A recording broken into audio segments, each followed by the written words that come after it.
J'invite à me rejoindre Pierre Deron, directeur délégué de Cleantech Open France, qu'on peut applaudir s'il vous plaît, et qui va nous présenter 4 startups innovantes réunies autour de, des nouvelles solutions de mobilité soutenues par les écosystèmes environnementaux. Je vous laisse un clicker qui peut vous être utile.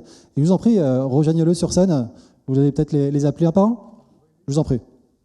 Bonjour à toutes et tous. Bravo aux courageux qui sont restés. Je vais appeler sur scène donc les 4 solutions innovantes qui vont illustrer cette dernière table ronde. Donc j'appelle Marine, Eugénie,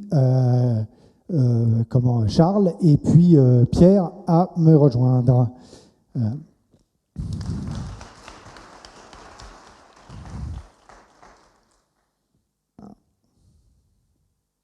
Voilà. Donc, écoutez, merci d'abord au Hub Institute, à Vincent, de nous permettre d'avoir cette fenêtre et ce temps d'expression. Merci à tous les 4 d'être là. On se connaît bien sûr puisque on fait partie d'un écosystème dont je vais parler un tout petit peu rapidement et surtout après vous laisser la main. Merci aussi à Romain de School of Impact avec qui on a un partenariat extrêmement intéressant du côté académique cette fois-ci. Donc un petit mot donc sur cette table ronde. L'idée ici, c'est de pouvoir vous présenter des illustrations de solutions de mobilité qui sont soutenues par des écosystèmes, et en premier lieu le nôtre, donc le Cleantech Open France. Donc je vais vous parler juste quelques minutes avant de passer la parole à vous autres. Donc, oui, j'ai oublié de vous présenter, peut-être que je pourrais le refaire là. Voilà. Voilà. Donc, sont sur scène, donc, de gauche à droite, sur l'écran et pas sur la scène, donc Charles Villain, qui est donc le fondateur de Fleximodal, on y viendra après. Marine Billis, donc, qui est cofondatrice de T-Bike, Eugénie Guillemin, cofondatrice de Phoenix, et puis Pierre Fortet, qui est cofondateur de Pragma Industries. Donc chacun présenteront bien mieux que moi chacune de leurs solutions, et donc je reviens et je reboucle sur cette table ronde. Donc nous, Cleantech Open France, donc c'est quoi Cleantech Open France? C'est une association, mais surtout c'est un écosystème qui existe depuis 2010 et qui, depuis 2010, a créé et développé autour de nous 600 startups cleantech et 100 partenaires publics et privés. 600 startups cleantech, donc notre sujet c'est la cleantech, les technologies propres au service de la transition environnementale. Et donc depuis 2010, on a donc développé un des écosystèmes de référence dans ce domaine. Nous sommes une association, mais nous sommes surtout un réseau, et nous travaillons en réseau pour pouvoir non seulement avoir la force de frappe d'une association, mais d'avoir la force de frappe de X associations. Vous en avez un exemple ici, on intervient avec nos amis du Hub Institute, et en même temps, voilà, on travaille sur un certain nombre de sujets, de thématiques. Qu'est-ce que nous faisons? On fait notamment 2 gros événements dans l'année, donc un concours annuel qui nous permet de ramener chaque année 45 startups dans notre écosystème, et environ 200 startups candidates chaque année. Donc là, l'appel à la candidature est parti. Donc si il y a des startups qui m'entendent, vous êtes les bienvenus pour candidater à ce concours. Et puis un baromètre dans lequel on mesure les évolutions, les points de limite, les points d'intérêt et les besoins d'aide que peuvent avoir ces startups également. Donc voilà, donc ça c'est vraiment en quelques mots ce que nous faisons. Je vais donc maintenant passer la parole à Marine, donc la première. Donc Marine, donc T-Bike fabrique des roues avant électriques de vélo pour pouvoir transformer son vélo en vélo électrique et accessoirement éviter d'en acheter un Xème nouveau. Voilà, Marine, la parole est à toi. Merci. Merci de nous donner la parole et de nous permettre de présenter les mobilités qui, on l'espère, vont changer notre manière à tous de nous déplacer. Donc effectivement, T-Bike, c'est une roue très simple, très facile d'utilisation, assez basique en soi, mais qui est assez magique aussi parce qu'elle vous permet, quand vous avez un vélo classique, de le transformer en quelques minutes en vélo électrique. On a choisi la roue avant parce que c'est la plus facile à monter et démonter. Et l'idée, c'est que vous enlevez la roue de votre vélo actuel, vous la remplacez par la roue T-Bike. Vous la connectez en Bluetooth à une application que vous téléchargez sur votre téléphone et via cette application, vous allez pouvoir choisir votre niveau d'aide électrique. Le but, comme Pierre le disait, c'est de permettre à toutes les personnes qui ont déjà un vélo, qui voudraient passer à l'électrique, mais qui sont attachées à leur vélo et qui sont un petit peu dérangées à l'idée de le jeter pour en acheter un neuf, de le garder, d'avoir un vélo du coup presque 2 en 1, parce qu'on a beaucoup d'utilisateurs qui font ça en fait, qui ont la route T-Bike pour faire des déplacements souvent métro, boulot, maison, et puis qui vont ensuite le week-end par exemple quand ils ont besoin de faire des déplacements un petit peu plus, en tout cas quand ils ont envie de faire des déplacements un petit peu plus sportifs, ils vont remettre leur roue normale et ils vont rouler comme ils le souhaitent et ils vont pouvoir moduler ça à leurs envies. La roue T-Bike, elle existe depuis 3 ans. On a un peu plus de 5000 utilisateurs qui sont vraiment très contents et qui tous sont super, vraiment ravis d'avoir gardé leur vélo et de ne pas en avoir acheté un nouveau, d'autant plus que le prix de la roue T-Bike est l'équivalent d'un vélo électrique qui va être 2 à 3 fois plus cher. Donc au-delà du fait qu'il y a un vrai impact environnemental parce qu'on ne jette pas, en France, sachez qu'on jette plus d'1 million de vélos par an. La majorité sont en super état et c'est un désastre écologique et c'est d'ailleurs ce qui a fait réagir Laurent. À l'époque, il travaillait en Asie. Il est tombé en Chine sur des cimetières à vélo qui sont, je ne sais pas si vous avez déjà vu des photos parce qu'à l'époque, il y a 2-3 ans, il y a eu un reportage photo qui a été fait et qui montrait des photos qui sont presque belles vues d'en haut parce qu'il y a plein de couleurs dans tous les sens qui sont classées par couleur que on dirait des champs de betteraves, de maïs, mais qu'en fait c'est une catastrophe environnementale. Et c'est à partir de cette vision-là qu'il s'est dit il faut trouver une solution qui soit simple et facile pour un maximum de monde. On a choisi de connecter cette roue en Bluetooth parce que ça permet de n'installer aucun câble supplémentaire. Et encore une fois, là, on s'adresse à tout le monde. Il n'y a pas besoin d'avoir de compétences techniques. C'est une roue avant, c'est une roue qu'on connecte en Bluetooth à une application et vous pouvez tous transformer votre vélo en vélo électrique. On va un petit peu plus loin depuis quelques mois maintenant et on a commencé à développer, vraiment pour s'ancrer de plus en plus dans le local, on a développé des ateliers. On a commencé avec les apprentis d'Auteuil. Donc c'est une association qui permet à des personnes en réinsertion de se former à des nouveaux métiers.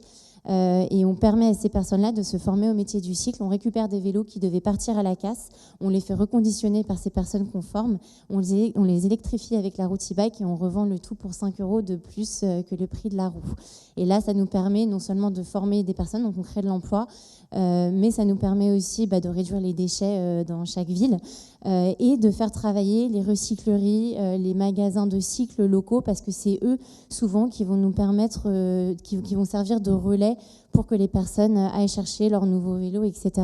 Donc on est en train de quadriller un petit peu toute la France avec ces ateliers pour essayer d'avoir un impact le plus positif possible.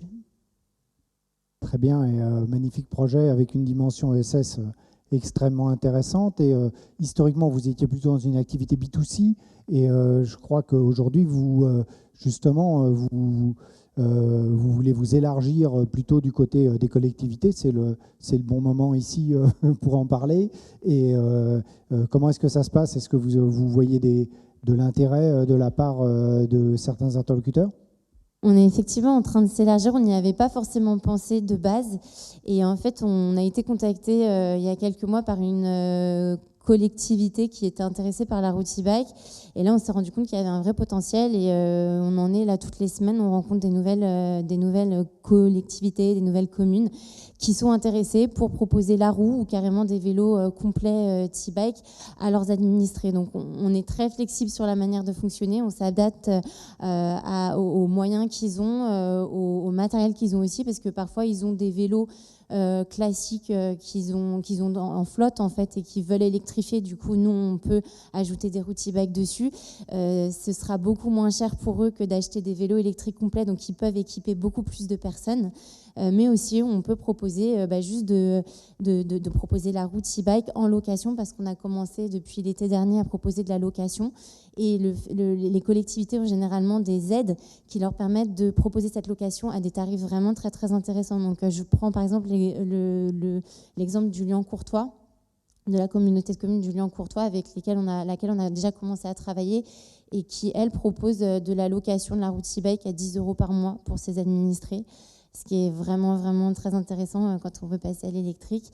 On est en discussion avec pas mal d'autres communes, et notamment Annecy, qui est partie, mais on est en discussion avec eux et on commence à signer de plus en plus de contrats avec ces collectivités parce qu'elles y voient un vrai intérêt et tout ce qu'on peut faire avec le local, avec les ressourceries, avec les magasins de cycle leur permet aussi d'animer leur territoire.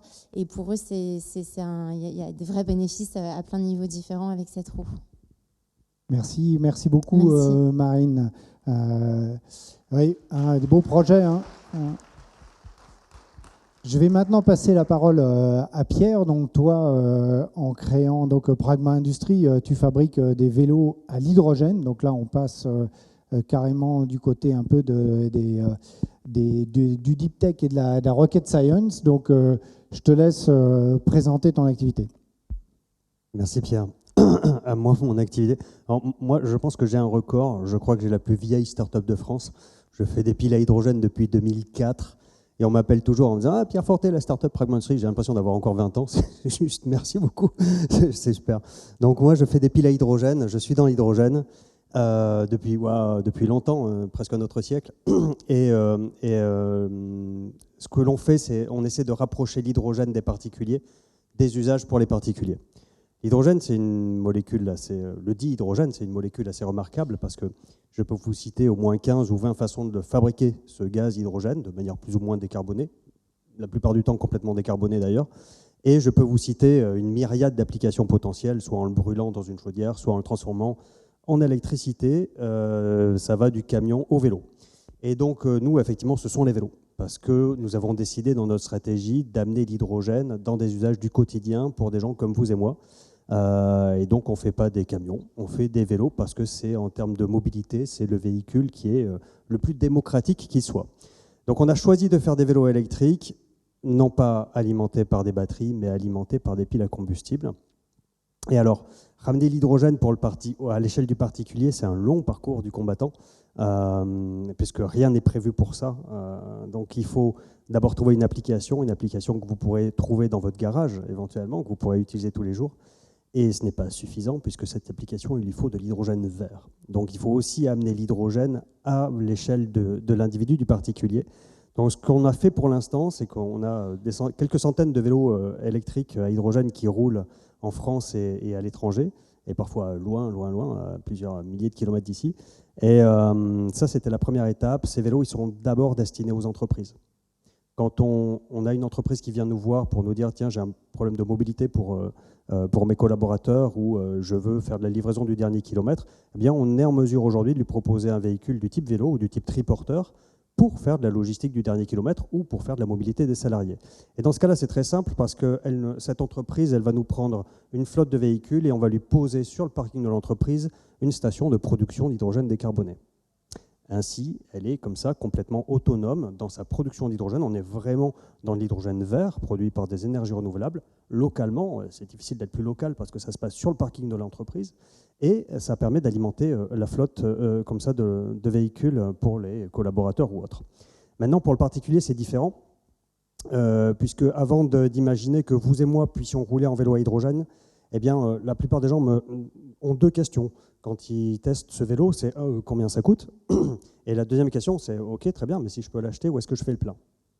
Et donc effectivement, le particulier, il faut d'abord proposer des solutions de recharge à l'échelle de la ville, de la métropole, de l'agglomération, avant de pouvoir trouver un usager ou des usagers pour ces vélos.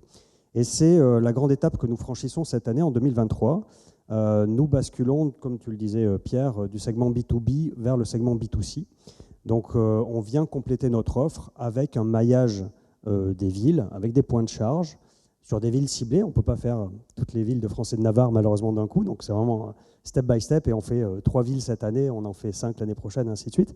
Mais on commence par mailler un territoire urbain, ce qui nous permet après de créer une zone de chalandise et d'aller chercher les usagers particuliers. Ça commence cette année en Occitanie et dans le sud de Paris et à Biarritz, parce que nous sommes installés à Biarritz, donc évidemment on ne pouvait pas s'empêcher d'en mettre une chez nous, voilà, une station. Merci. Bah, écoute, merci beaucoup. C'est intéressant de voir les deux évolutions, puisque d'un côté on est parti du B2C vers le B2B avec T-Bike, et là c'est le chemin inverse, puisqu'on est plutôt parti du B2B vers le B2C. Est-ce que dans cet élargissement B2C, il y a des enjeux particuliers? Tu mentionnais le fait d'être obligé de bien sûr couvrir la chaîne d'alimentation, d'approvisionnement. Est-ce qu'il y a des points d'attention particuliers que tu souhaiterais ajouter? Eh bien, c'est une étape importante pour nous parce qu'elle est très exigeante. C'est-à-dire que le segment du grand public, le marché du grand public est beaucoup plus exigeant que le marché du professionnel. Imaginez bien quand on livre 50 vélos à hydrogène à une entreprise, s'il y en a un qui tombe en panne, c'est pas très grave, il y en a 49 qui marchent encore. Quand Pierre il roulera en vélo à hydrogène demain, s'il tombe en panne pour aller au boulot, il a mon 06, il va m'appeler en disant ça ne va pas du tout.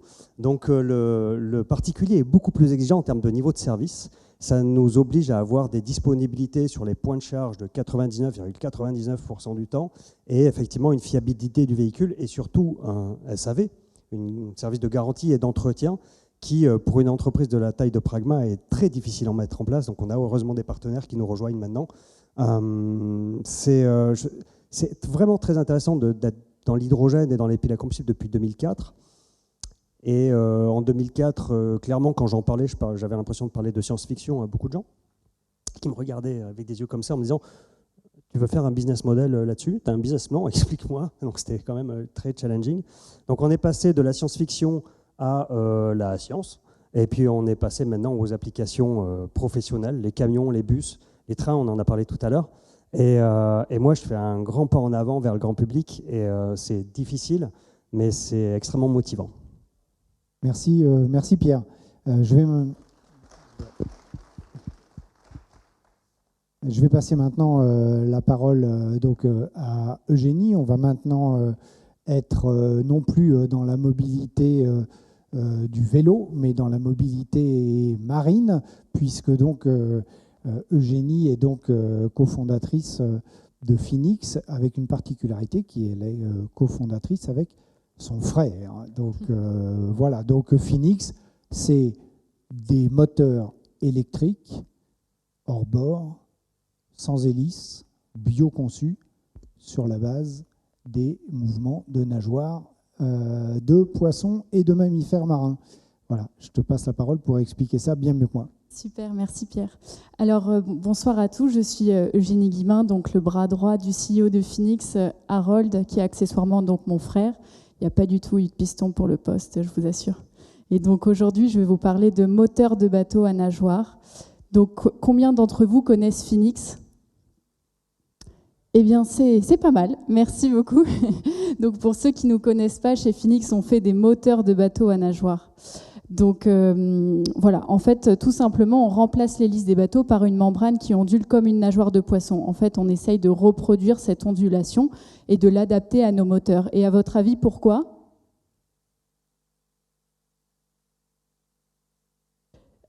Alors, c'est pour proposer en fait une mobilité nautique complètement sécurisée, c'est ça.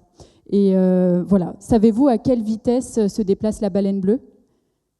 Donc la baleine bleue, c'est 30 km/h en vitesse de croisière, et elle fait quand même 190 tonnes. Le dauphin, c'est 60 km/h. Et l'espadon, alors, l'espadon, ce sont des pointes à 110 km/h dans l'eau sans hélice. C'est d'ailleurs pour ça qu'on l'a choisi de le mettre sur notre logo, parce que je vous l'accorde, c'est pas le plus sexy, mais en tout cas, c'est le plus rapide.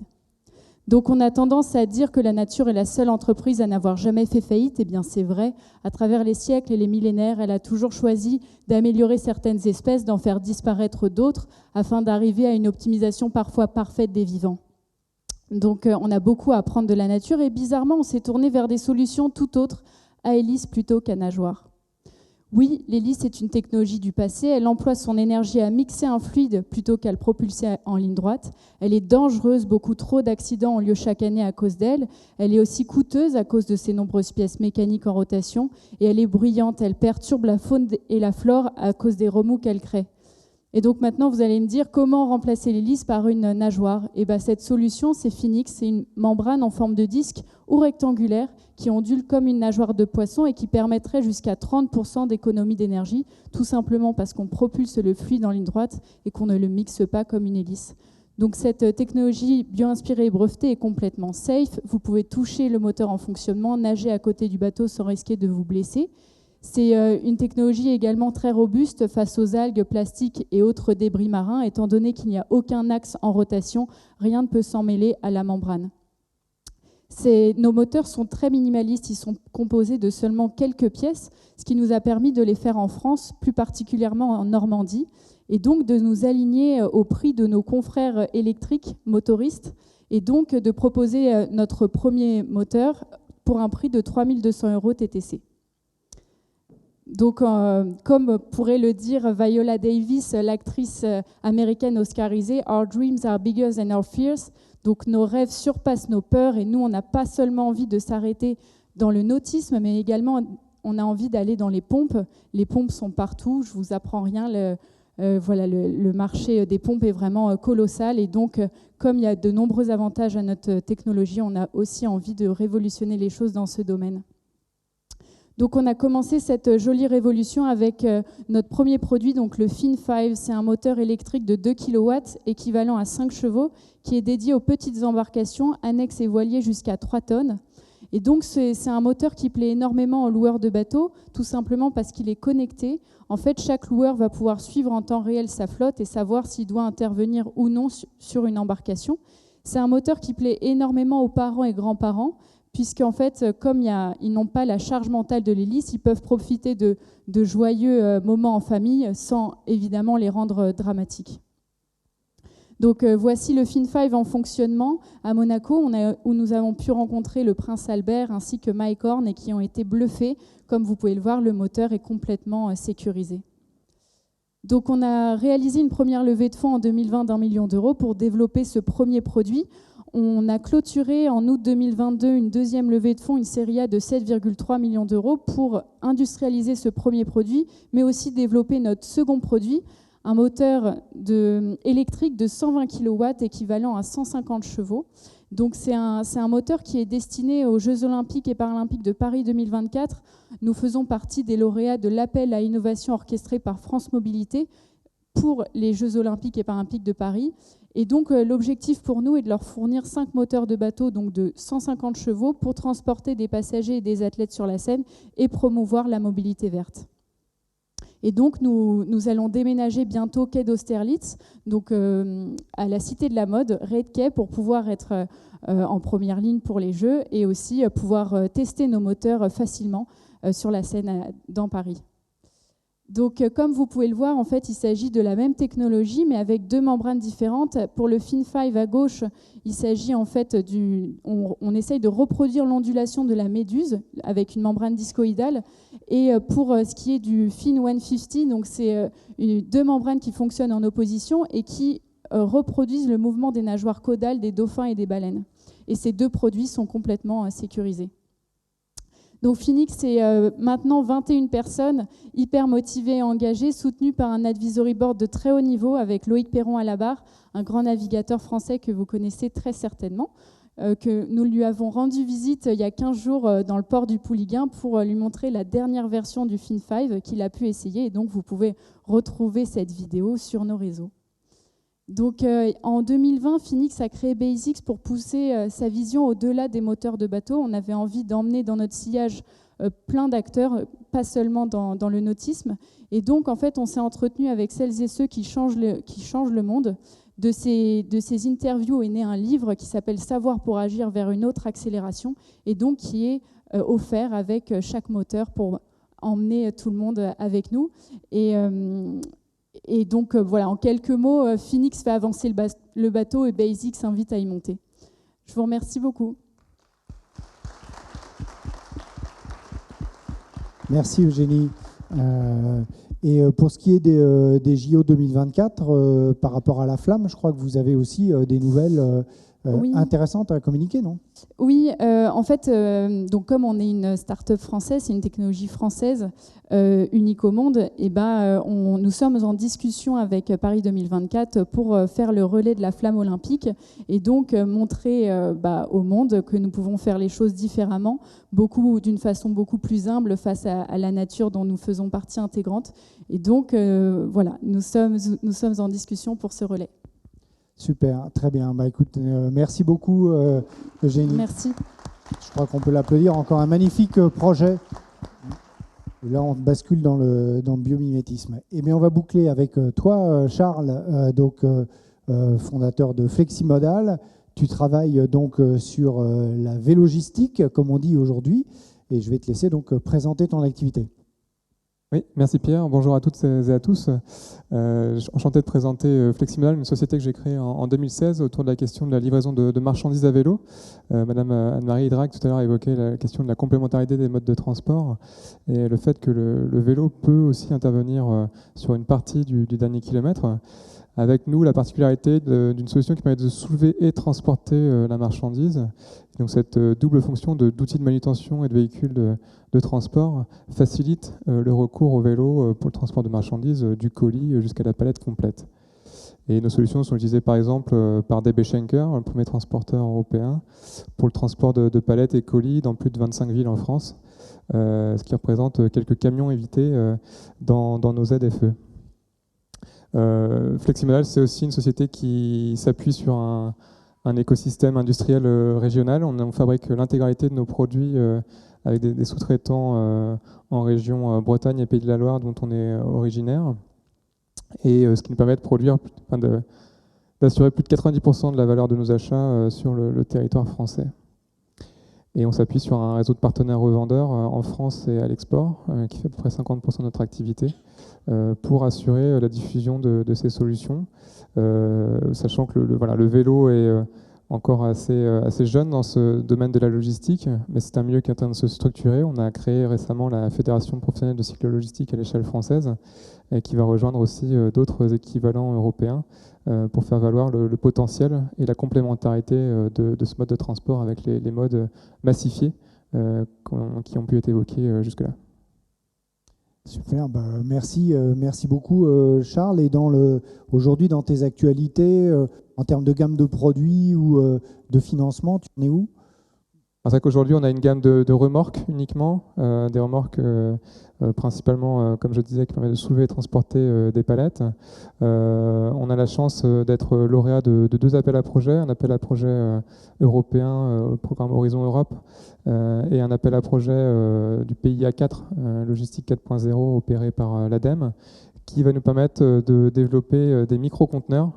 L'idée étant de reproduire un peu le principe de la conteneurisation maritime, mais à l'échelle du transport urbain, et donc de faciliter la massification et la diffusion de flux de marchandises du camion par le bateau ou par le tramway, et pour finir avec une diffusion grâce aux solutions de vélo sous forme de remorques et sous forme de triporteurs qu'on va également développer dans le cadre de ces dispositifs de soutien.